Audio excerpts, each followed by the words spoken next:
maglagay ng mga card. Tapos na ang gawain ko, pero umaga na. Buti nga maayos ang ginawa ko. Wow, itinayo mo yung mga card. Oo, itinayo ko yung mga card. Ang ibig sabihin, eto na! Hoy, bakit mo tinulak yung mga card? Dapat na maging nakakatawa. Hindi yan nakakatawa. Pinaghirapan ko pa naman magtayo ng mga card. Tapos itinulak mo yung mga card, tapos hindi mo aayusin? Isusumbong kita sa kaibigan mo tungkol dyan. Wag, please. Wag mong sabihin sa kaibigan ko. Itinulak mo kasi. Basta, wag mo kung isusumbong ko talaga sa kaibigan mo na hindi ka gumagawa. Hindi naman sinasadya. Ayusin ko ulit. Basta i-promise ko sa iyo na wag mong sisumbong. So, aayusin mo ba? Sige, hindi kita susumbong.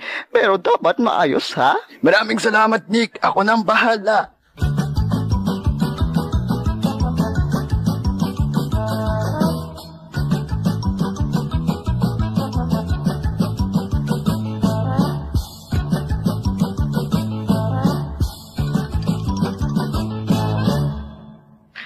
Ayan, mas maayos na kumpara sa iba.